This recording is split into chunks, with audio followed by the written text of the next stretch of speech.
Hi friends, welcome to my channel. எல்லாரும் எப்படி இருக்கீங்க? இன்னைக்கு நம்ம வீடியோல என்ன பார்க்க போறோம் அப்படினா சிக்கனும் முட்டையும் வச்சு ஒரு ரெசிபி தாங்க இன்னைக்கு வந்து பார்க்க போறோம். என்னோட சேனல்ல சிக்கனை எப்படி டிஃபரண்டான மெத்தட்ல ட்ரை பண்ணலாம் நிறைய வீடியோ போட்டுருக்கேங்க. நீங்க பிளேலிஸ்ட்ல போய் பார்த்து செக் பண்ணி பாத்தீங்கன்னா தெரியும்.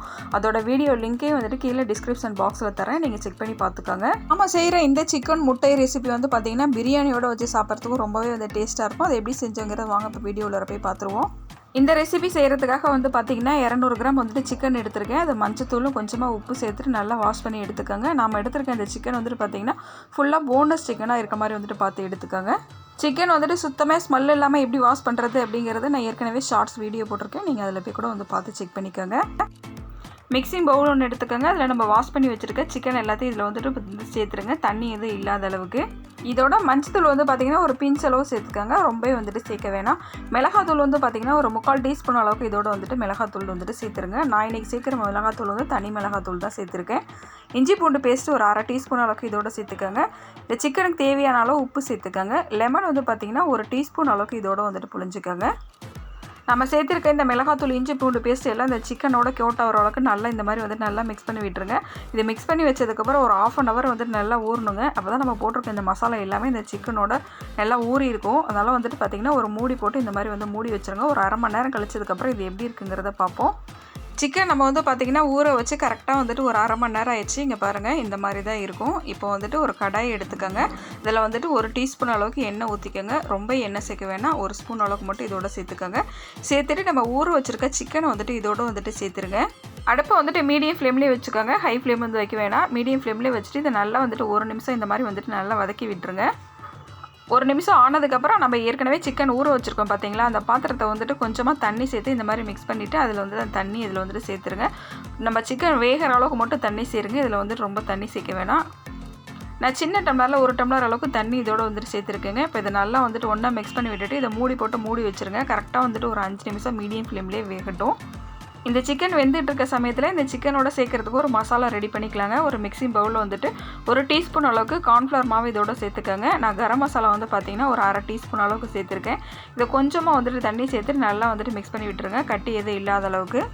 எதுக்காக இந்த மாதிரி வந்துட்டு மசாலா ரெடி பண்ணுறோம் அப்படின்னு வந்து பார்த்திங்கன்னா சிக்கனில் நம்ம எக்ஸ்ட்ரா மசாலா எதுவும் சேர்க்கல. அதனால் இது திக்னஸ்க்காண்டி வந்துட்டு இந்த மாதிரி வந்து கார்ன்ஃப்ளவர் மாவை இதை மிக்ஸ் பண்ணி அதோட வந்துட்டு சேர்க்க போகிறோங்க. இங்கே பாருங்கள் இந்த மாதிரி வந்து மிக்ஸ் பண்ணிக்கோங்க, கட்டி எதுவும் இல்லாத அளவுக்கு. 1 டீஸ்பூன் மட்டும்தாங்க கார்ன்ஃப்ளவர் மாவு இதில் சேர்க்கணும். ரொம்ப வந்துட்டு எக்ஸஸாக வந்துட்டு சேர்க்கக்கூடாது. அதுக்கப்புறம் வந்துட்டு ரொம்ப திக்னஸ் ஆயிரும். இந்த மாதிரி வந்து மிக்ஸ் பண்ணி வச்சுக்கோங்க.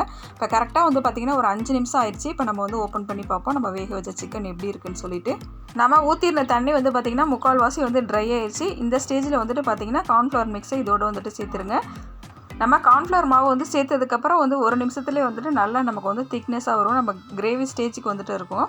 அந்த ஸ்டேஜில் நம்ம வந்து இதை வந்து இறக்கிடலாம். இன்னும் வந்து 1 நிமிஷம் இது வந்து நல்லா வந்துட்டு கொதிக்கணும். இப்போ பாருங்கள் கொஞ்சமாக வந்துட்டு உப்பு கம்மியாக இருக்கிறதுனால இதோட கொஞ்சமாக உப்பு சேர்த்துட்டு இந்த மாதிரி வந்து ஆட் பண்ணிக்கிறேன். இங்கே பாருங்கள் இந்த மாதிரி ஸ்டேஜில் இப்போ இதை வந்துட்டு இறக்கி வச்சுருங்க. இது கொஞ்சம் நேரம் நல்லா ஆறட்டும்.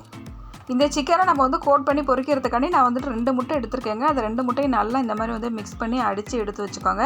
இப்போ இதோட வந்துட்டு பார்த்திங்கன்னா கொஞ்சமாக வந்துட்டு நான் பெப்பர் பொடி இதோட வந்துட்டு சேர்க்குறேங்க.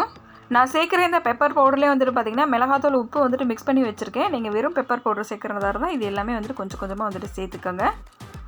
இப்போ இதை பொரிக்கிறதுக்காண்டி வந்து பார்த்திங்கன்னா கொஞ்சமாக வந்துட்டு ஆயில் இது மாதிரி வந்துட்டு பேனில் வந்துட்டு சூடு பண்ணிக்கோங்க. நம்ம மிக்ஸ் பண்ணி வச்சுருக்கிற முட்டையோட நம்ம ரெடி பண்ணி வச்சுருக்க அந்த சிக்கன் கிரேவி வந்துட்டு இதோட வந்துட்டு மிக்ஸ் பண்ணிடலாங்க. மிக்ஸ் பண்ணி விட்டுட்டு இதை நல்லா இந்த மாதிரி மிக்ஸ் பண்ணி விட்டுருங்க. நம்ம முட்டையோட இந்த போட்டிருக்க அந்த சிக்கன் கிரேவி வந்துட்டு மிக்ஸ் ஆகிற அளவுக்கு இந்த மாதிரி வந்து மிக்ஸ் பண்ணி விட்டுருங்க. நம்ம இந்த சிக்கனை பொரிச்சதுக்கப்புறம் அடியில் இருக்க அந்த முட்டை கிரேவி வந்து நம்ம மறுபடியும் வந்துட்டு பொரிக்க போகிறோம். அதனால் நல்லா இந்த மாதிரி வந்து மிக்ஸ் பண்ணி எடுத்து வச்சுக்கோங்க. இப்போ கடாயை சூடு பண்ணிவிட்டு எண்ணெயும் பாருங்கள் சூடாயிருச்சு. இப்போ இதில் நம்ம ரெடி பண்ணி வச்சுருக்க அந்த சிக்கனை ஒன்றா எடுத்து இந்த மாதிரி வந்துட்டு போட்டுக்கோங்க. நம்ம சிக்கனை ஏற்கனவே வந்துட்டு வேக வச்சுட்டு தான் நம்ம வந்துட்டு இந்த முட்டையோடு வந்துட்டு சேர்த்துருக்கோம். அதனால் வந்துட்டு இந்த சிக்கன் ரொம்ப நேரம் கூட வேகணும்னு அவசியம் இல்லை. இந்த முட்டையோட வந்து கோட் ஆகிருக்கு பாருங்கள், அது வேகிற அளவுக்கு இருந்துச்சுனாவே வந்து போதும். கரெக்டாக வந்துட்டு பார்த்திங்கன்னா ஒரு 1.5 நிமிஷத்துலேயே வந்துட்டு இந்த சிக்கன் வந்து நமக்கு வந்து ரெடி ஆயிரும். கொஞ்சம் நேரத்தில் இந்த மாதிரி வந்துட்டு நான் திருப்பி விடுறேன் பாருங்கள். இந்த மாதிரி வந்துட்டு திருப்பி விட்டுருங்க. அடுப்பை மீடியம் ஃப்ளேம்லேயே வந்து வச்சு போகிறீங்க. ஏன்னா நம்ம முட்டை சேர்த்துருக்கிறதுனால ரொம்ப ஹை ஃப்ளேம் வச்சிங்கன்னா அது வந்துட்டு கருகுன மாதிரி ஆயிரும். அதனால் வந்துட்டு அடுப்பை மீடியம் ஃப்ளேம்லேயே வச்சு இந்த மாதிரி வந்து பொரிச்சு எடுத்துருங்க. கரெக்டாக 1.5 நிமிஷம் வச்சுருதுன்னு 2 சைடு திருப்பி போட்டு எடுத்தோம்னா நம்மளோட இந்த சிக்கன் வந்துட்டு ரெடி ஆயிடுச்சுங்க. நம்ம நார்மலாக எப்பயும் சிக்கன் 65 தான் செய்வோம். ஆனால் வந்துட்டு வித்தியாசமாக டிஃப்ரெண்ட்டான இருக்க இந்த ரெசிபி வந்து நீங்கள் வீட்டில் கண்டிப்பாக வந்து சிக்கன் வாங்குறப்ப ட்ரை பண்ணி பாருங்கள். ரொம்பவே வந்து டேஸ்ட்டாக இருக்கும். நம்ம கலக்கி வச்சுருந்த சிக்கன் எல்லாத்தையுமே வந்துட்டு பொரிச்சு எடுத்தாச்சு. மீதி இந்த கிரேவி மட்டும் இந்த முட்டையோட உள்ளது மீதி இருக்கும். இப்போ நம்ம சின்னதாக குழிவாக உள்ள கரண்டி ஒன்று எடுத்துக்கோங்க. நம்ம ஊற்றப்பெல்லாம் ஊற்றுவோம் பார்த்தீங்களா, அது மாதிரி சின்னதாக அந்த மாதிரி வந்துட்டு எண்ணெயில் இந்த மாதிரி வந்து ஊற்றி விட்டுருங்க. நார்மலாக முட்டையும் வந்துட்டு நல்லா இருக்குங்க. அது இல்லாமல் இந்த சிக்கனில் சேர்த்துருக்க இந்த கிரேவி இந்த முட்டையோட சேர்த்துருக்கிறதுனால இதுவும் வந்து ரொம்ப கூடுதல் டேஸ்ட்டாக இருக்கும். இது வெந்ததுக்கப்புறம் இந்த மாதிரி வந்துட்டு திருப்பி போட்டுருங்க. இப்போ உங்களுக்கு பார்க்குறப்ப வந்துட்டு பார்த்திங்கன்னா எண்ணெய் அதிகம் இழுக்கிற மாதிரி தெரியும். ஆனால் வந்து நம்ம எண்ணெயிலேருந்து எடுத்ததுக்கப்புறம் சுத்தமாக அதில் வந்துட்டு எண்ணெய் எதுவுமே இருக்காதுங்க. இங்கே பாருங்கள், இந்த மாதிரி வந்து பொரிச்சு எடுத்து வச்சுக்கோங்க. நம்ம முட்டையை பொரிச்சு எடுத்ததுக்கப்புறம் கொஞ்சம் நேரம் வந்து அப்படியே வச்சுருங்க. அதில் எக்ஸஸாக உள்ள எண்ணெய் ஃபுல்லுமே இந்த மாதிரி வந்து வடிஞ்சிரும். அதுக்கப்புறம் நம்ம வந்து பிளேட்டில் எடுத்து வச்சுக்கலாம். நம்ம பொரிச்சிருக்க இந்த சிக்கனை எடுத்து காட்டுறேன் பாருங்கள். நம்ம கிரேவி மாதிரி செஞ்சுட்டு அதுக்கப்புறம் வந்து இந்த முட்டையில் பொரிச்சிருக்கோம். அதனால் வந்துட்டு இது இந்த சிக்கன் உள்ளார எல்லாமே வந்துட்டு நம்ம கிரேவியில் எப்படி போட்டால் சிக்கன் டேஸ்ட்டாக இருக்குமோ அந்த மாதிரி வந்துட்டு இருக்கும். இந்த சிக்கனை நீங்கள் பிரியாணியோட அது இல்லாமல் எலும்பு தாளிச்சாவோட வச்சு சாப்பிட்றதுக்கு ரொம்பவே டேஸ்ட்டாக இருக்கும். இந்த பிரியாணி எப்படி செய்கிறது, நம்ம தாளிச்சா எப்படி செய்யலைங்கிறது ஏற்கனவே வந்துட்டு வீடியோ போட்டிருக்கேன். நீங்கள் ப்ளேலிஸ்ட்டில் போய் செக் பண்ணி பார்த்துக்கோங்க. நீங்கள் இப்போ தான் நம்ம சேனலை ஃபஸ்ட் டைமாக பார்க்குறவங்களா இருந்தால் சேனலை சப்ஸ்கிரைப் பண்ணிக்கோங்க. ஆல் பெல் சிம்பிளை கிளிக் பண்ணிடுங்க. அப்போ தாங்க நான் போடுற ஒவ்வொரு வீடியோ உங்களுக்கு நோட்டிஃபிகேஷனாக வரும். நெக்ஸ்ட் இதே மாதிரி ஒரு சூப்பரான வீடியோவோட உங்களோட வந்து மீட் பண்ணுறேன். தேங்க்ஸ் ஃபார் வாட்சிங்.